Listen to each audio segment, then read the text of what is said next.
por lo menos la visión de una feminista del año 75. ¿Qué tiene que ver el feminismo? ¿Qué tiene que ver el feminismo con el software libre, profa?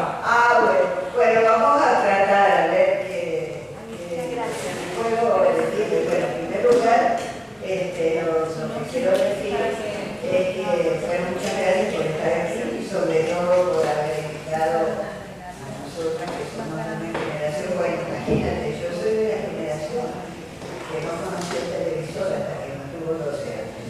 O sea, que caramba, esto, y sin embargo, eso es muy tecnológico, ¿no? El otro día, una de las hijas de la araña me dice, de una manera muy amigable, ¿no? De la secretaria, yo le conozco. Cosa que no hace nada. Dice, pero es la más tecnológica. Eso me pareció un tremendo elogio. Bueno, yo me voy a ir por un lado que viene, bueno, aparte de saludar con mucho énfasis este encuentro, porque se produce en el año de las mujeres en la ciencia, que es decretado por la MENCO, es la primera vez que se celebra el año de las mujeres en la ciencia, que es un tema, como ya lo explicó Iraima muy bien, que es un coto cerrado del patriarcado. ¿Por qué la ciencia es un coto cerrado del patriarcado? Bueno, porque el conocimiento es poder, ¿no? Para empezar, una de las formas más importantes y mejores, porque dura durante más tiempo de tener poder, que tener conocimiento.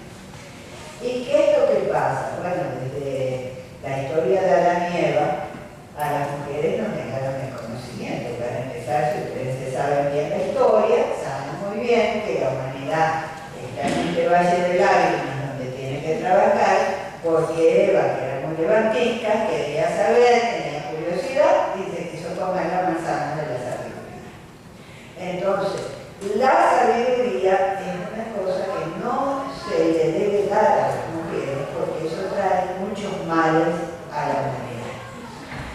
Los griegos, que eran, y me voy para allá porque todo eso que parece que no, sigue estando totalmente presente. Los griegos tenían otra versión de la misma historia. Ellos no tenían a Eva, pero tuvieron a Pandora, la famosa caja de Pandora. ¿Qué le pasó a Pandora? Bueno, más o menos lo mismo que Eva. Y le trajo a la humanidad el mismo mal que le trajo a Eva. Pandora era también una gran curiosa, tenía una caja donde estaban todos los males del mundo y como ella era muy curiosa, la abrió. Y todos los males se desparramaron por la tierra. Eso es lo que dicen los griegos. Como mi compañera Carmen Rubén muy buenamente lo decía, todo conocimiento parte de la curiosidad. Si yo no tengo curiosidad en la vida, si a mí todo me da lo mismo, no me interesa nada, bueno, pues difícilmente voy a llegar al conocimiento. Pero resulta que a las mujeres nos dicen y nos han dicho durante muchos siglos que no debemos tener curiosidad. Es más, que está muy mal que tengamos curiosidad. Y tan mal está que le traemos los males a la humanidad. ¿No es cierto? Porque eso trajo la curiosidad. Entonces, durante muchos siglos, a las mujeres ni siquiera nos permitieron escribir. Eran unas poquísimas por allá escogidas que a lo mejor tenían como padre o madre un innovador, pero que eran contadas en los dedos de la mano de la historia, las que sabían leer y escribir. De hecho, hubo grandes discusiones y filósofos que sostenían que era como mala, salud mala a la humanidad, que las mujeres aprendieran a leer y escribir, por lo que dicen las compañeras, porque era mucho mejor que estuvieran cuidando a los niños, cosiendo, etcétera, etcétera. Les cuento la historia de nuestra primera feminista latinoamericana, que todas debieron conocer y leer, que son Juana Inés de la Cruz. En la colonia, cuando ya se establecieron los españoles aquí, bueno, a las mujeres les quedaba estar en su casa, coser y qué sé yo, y las que tenían algo de ganas de aprender algo, algunas, bueno, las indígenas sometidas, esclavas, esclavizadas, las africanas más esclavizadas todavía, porque además no se reconocía una sabiduría que muchas de esas mujeres tenían. Por ejemplo, la sabiduría de los hierbas que curaban un montón de cosas. A cuántas mujeres, las brujas, las famosas brujas medievales, que eran otras grandes curiosas y otras grandes levantistas, las quemaban en la hoguera por estar usando hierbas, curando y pretendiendo saber cosas para enseñar a los demás. Porque eso fueron las brujas. Y las brujas que hoy en día, todavía muchas de ellas andan por ahí leyendo cartas, las hierbas de amor y todo esto y todo aquello, algunas de las cuales han sido tomadas por grandes laboratorios y transformadas en medicina, también fueron bastante perseguidas y si no la gente se burla muchas de ellas. Si no se las persigue, nos burlamos. Solamente no nos burlamos, aunque a veces decimos, ay, pobrecita de la abuelita que nos da los besitos y nos dice, mira, cuando decide, y ahí hay conocimiento, porque ese también es un tipo de conocimiento. Bueno, pero volviendo a la historia de nuestra primera feminista latinoamericana, que es Sor Juana Inés de la Cruz, como les decía, en la época de la colonia, 1600, a las mujeres estaban las esclavizadas, negras e indígenas, estaban las mujeres que tenían que tener todos los hijos que quisieran, ¿verdad? Que quisieran los hombres, es decir, todas las mujeres que simplemente estaban acompañando a los hombres en la casa, las que podían, y alguna mujer que otra que quisiera aprender algo, como lo dice Sor Juana Inés de la Cruz, se iban al convento, que era el único lugar donde podían leer, porque acuérdense que durante muchísimos siglos, y por eso las jóvenes de hoy, en este sentido, deben entender que hay cosas que hemos llegado hasta acá porque ha habido luchas, porque eso no ha sido tampoco tan fácil así. Bueno, a Sor Juana Inés de la Cruz, ¿qué le pasa? Bueno, ella se va a los 15 años, Sor Juana Inés de la Cruz gana los Juegos Florales. Era una niña de 15 años en un ambiente donde las mujeres no sabían leer ni escribir y gana premio literario. Los Juegos Florales es un premio literario. Bueno, ya a partir de ahí, de ahí en adelante, comienza todo su problema. En primer lugar, se va al convento porque quiere estudiar. Era ese tipo de mujer con la curiosidad universal. Ella es la que escribe las famosas redondillas, ¿no es cierto? Es necio que acusáis a la mujer sin razón, sin saber que sois la pasión, que es lo mismo que culpáis. Todas debemos saber no y esas redondillas.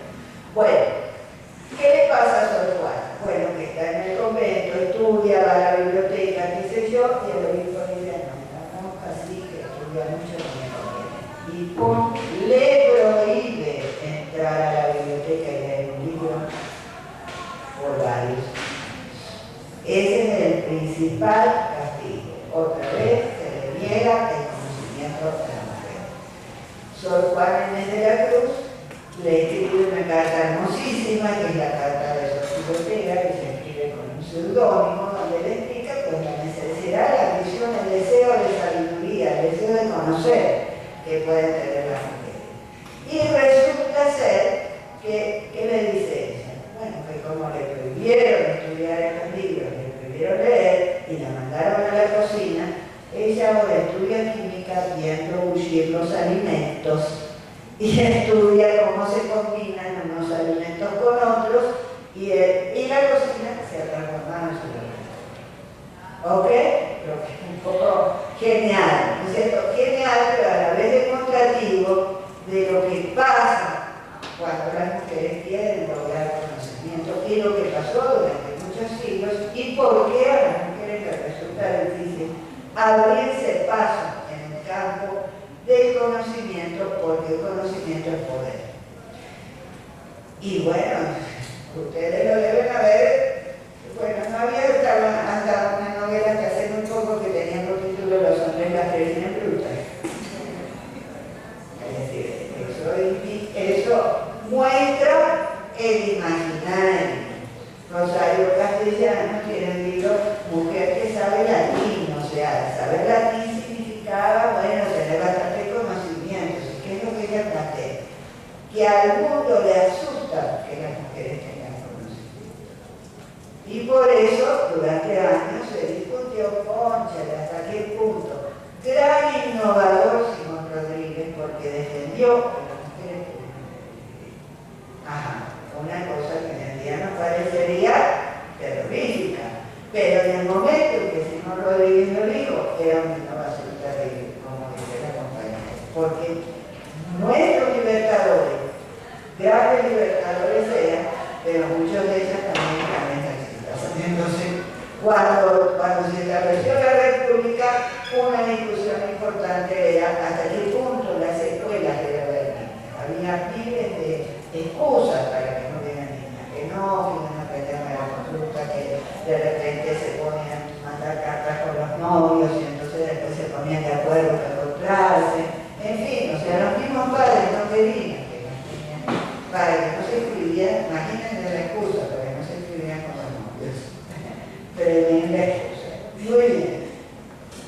Entonces, las mujeres vieron, les contaba, así como no, encontramos en la historia mujeres que se escaparon del carril como Sor Juana, las que estamos tratando de rescatar cada vez más. Pero esas mujeres fueron excepciones, y además les fue muy difícil. Todavía cuando se ven las cifras en el mundo de alfabetización, encontramos que la mayoría de los analfabetos son mujeres. Todavía cuando aquí se hizo la misión de Yo Sí Puedo, las cifras que se mostraron de alfabetización de mujeres eran mucho más grandes que las de los hombres. ¿Por qué? Porque eran mujeres viejitas de la generación en la que los padres decían, no, esta niña no la mandamos al colegio. Esta niña que se queda en la casa, como decía Flora Tristán, otra gran feminista latinoamericana, que la familia decía, bueno, esta niña no mejore, para esta niña, ¿no es cierto?, que se quede en la casa, para que ayude a las cosas, para que trabaje bastante en la casa, después la casamos bien o no está bien y ya.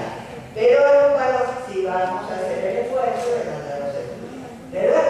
Y eso se discutió.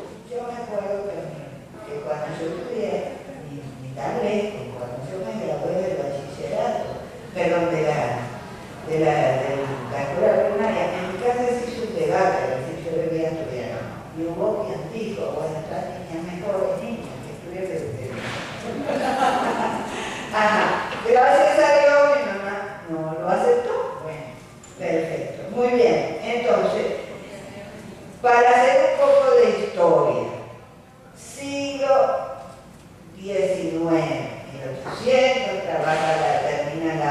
se establecen las naciones, no hay una profusa incorporación de las mujeres a la educación, pero comienzan movimientos de mujeres que como Sor Juana se daban cuenta de la enorme necesidad que tenían las mujeres de leer y escribir, de asistir a la escuela. Entonces, a fines del siglo XIX tenemos todo un gran movimiento que se extendió por el mundo, que es lo que podríamos llamar el feminismo educacionista. Primero, hackeado al patriarcado, ¿no es cierto?, aparte de individualidades. ¿Qué creían las mujeres de la época? Bueno, en la necesidad de que todas las niñas estudiaran. Y hubo todo un movimiento en América Latina que nosotros tenemos que rescatar, de mujeres maestras que además se expandieron por toda América Latina y que lucharon por la incorporación de la mujer a esto tan que hoy en día nos parece tan elemental, y la verdad lo es, pero por ahí se empieza, que es por leer y escribir y por tener las operaciones fundamentales y los conocimientos fundamentales. Muy bien, eso sería, digamos, fines. Comienza entonces el siglo XX, siguen las mujeres estudiando, siguen tratando de incorporarse a la educación. Uno de los motivos por los cuales se le negaba el voto a las mujeres era que no sabían leer y escribir y que no iban a poder decidir bien, que es el mismo motivo por el cual se le niega el voto a no, ellos son productos, no van a votar. Votar es para la gente inteligente, no es que el conocimiento es poder. Entonces, hay todo, digamos, una primera etapa de la relación con la mujer y de la mujer con el conocimiento, que es la lucha por poder estar ahí, por poder incorporarse, por poder hacer parte del conocimiento universal. Claro, entraron muchas como por la puerta de atrás, hicieron grandes, yo por ejemplo ahí estaba leyendo en uno de los artículos de la revista que mañana la va a presentar Iraem, que es la que publicamos, y acá Elisa Valdivieso, una estudiante de medicina de la Universidad Central, muestra como por ejemplo que los primeros estudios sobre el autismo que se hicieron en Venezuela, que es una mujer, nadie la recuerda, no tiene ninguna importancia dentro de la medicina, ¿cierto? Y así muestra muchísimos casos.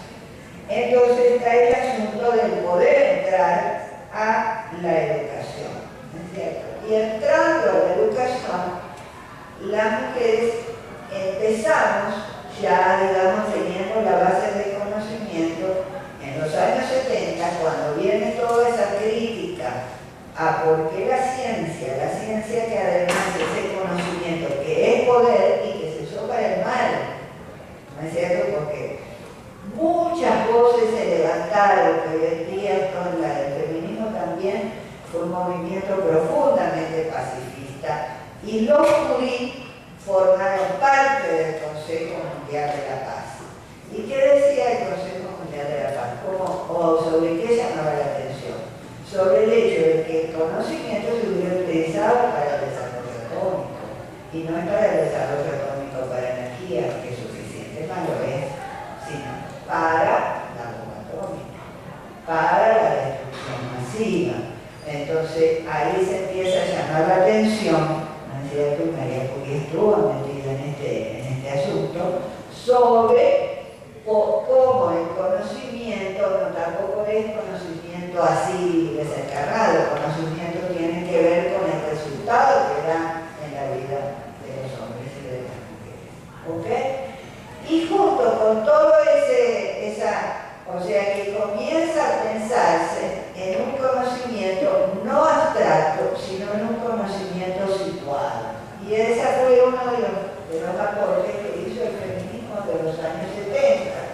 Es decir, bueno, junto con todo un clima cultural, no vamos a ponernos tampoco que fuimos las únicas que lo pensamos, pero sí fuimos una de las principales que lo pensamos. Ojo, el conocimiento se da en determinadas situaciones y muchas veces lo produzco porque parto de unas determinadas situaciones. Por ejemplo, ¿qué estoy queriendo decir? Lo voy a poner en el ejemplo de la bomba atómica, que es mucho más fácil de reconocer. Bueno, el conocimiento, la bomba atómica se produce porque, bueno, Estados Unidos, concha, que se agarró a todos los científicos alemanes mejores, se los llevó, los puso en el árabe y cada cruz. Se hizo la bomba atómica, ¿cierto? Entonces, bueno, no es que el conocimiento no, hay estructuras que producen conocimiento, o sea, hay situaciones que producen conocimiento, y por eso las mujeres reclamamos que mucho de ese conocimiento, porque se hace un grado de evolución, ¿no? Primero luchamos por estar, pero después que estamos nos damos cuenta que hay mucho de ese conocimiento que no nos refleja, que no entiende ni siquiera nuestros problemas y no entiende la vida cotidiana. ¿Ok? Por ejemplo, vuelvo al ejemplo que les estaba contando de Elisa Valdivieso, que recomiendo su artículo.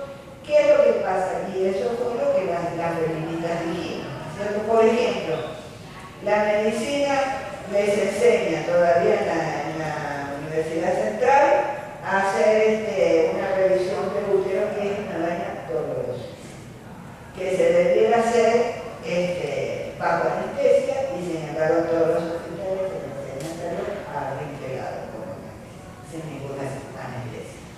Entonces eso significa que ese es un conocimiento situado de qué? Del lado del médico, no del lado del paciente que sufre dolor, o de la mujer en este caso, en lo absoluto. Bueno, sabido es más común y corriente en el asunto de que el mejor parto es el parto vertical, y sin embargo se practica el parto horizontal. ¿Por qué? Porque es más fácil para el médico. O sea que los conocimientos y la forma como los conocimientos se aplican están situados en realidad. Y el feminismo, que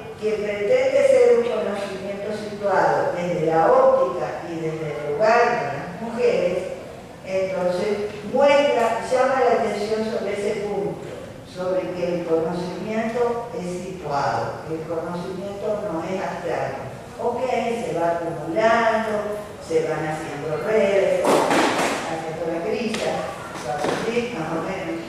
No, pero de todas maneras desde determinadas situaciones. Y esas situaciones hay que entenderlas. Muy bien.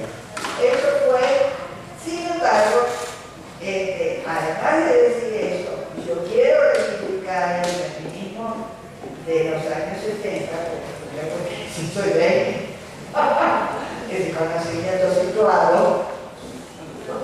tengo que defender, pero además porque justamente a mí nos dice las mujeres entramos a las universidades, participamos del conocimiento, nos apropiamos del conocimiento para hacer ciertas cosas, se hace.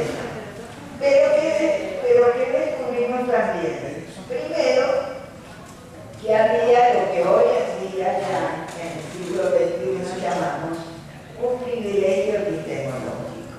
Es decir, el conocimiento que teníamos, las que pasamos por las universidades, es válido, pero que otros conocimientos no son válidos. Y que además, las que hemos pasado por las universidades, tenemos los créditos académicos y logramos pasar esos terribles filtros, tenemos, vamos a decir así, un privilegio epistemológico.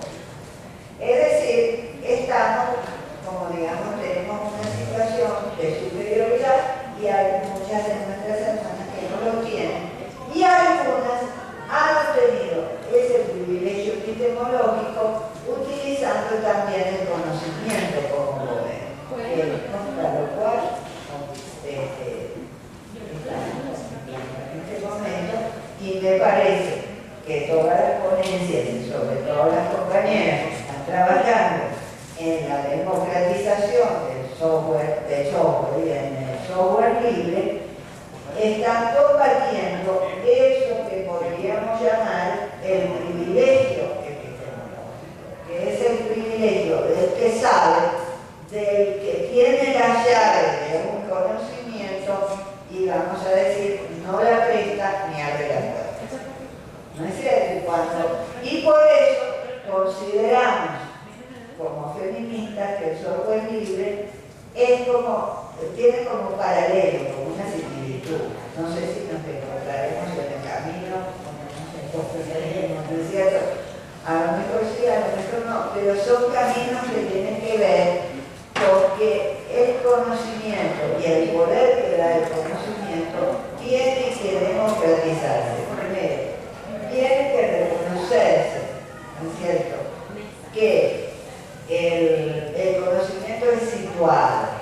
Segundo, el conocimiento es situado en una realidad. Eso hay que estudiarlo, eso hay que conocerlo, eso hay que entenderlo para poder saber hasta qué punto ese conocimiento nos va a llevar o no nos va a llevar al objetivo que queremos, ¿no es cierto? Porque a veces un conocimiento que nos puede parecer muy bonito, muy precioso, muy lindo, lleva dentro algún tipo de veneno, vamos a decir así, ¿no es cierto? Por la situación en la que se produjo. Bueno, yo personalmente pienso que tiene que ver con la energía nuclear y hay ese tipo de cierto. Bueno, pero eso es otra cosa. Pero, segundo, que el conocimiento no debe seguirse manejando como privilegio epistemológico. Es decir, que tenemos que darle otra vuelta de tuerca al conocimiento. Es decir, la lucha que tiene el software libre es como la lucha que tuvieron las mujeres por democratizar, por acceder al conocimiento, pero también ahora pedimos un giro mayor, no es solamente el acceso, es qué vamos a hacer con ese conocimiento, cómo vamos a hacer que sea un conocimiento útil para la vida de todos y cómo vamos a hacer que todos y todos puedan entrar sin problemas al conocimiento, que haya una verdadera democratización de las cuales las mujeres que tenemos una memoria muy reciente de la exclusión, que todavía estamos, por las cifras que dijeron las compañeras, navegando muy de a poquito en el conocimiento, que todavía no estamos aparejadas, sí tenemos experiencia de lo que significa la democratización, de lo que significa tener las puertas cerradas, y por eso tenemos que luchar más que nadie porque el conocimiento se abra para todos.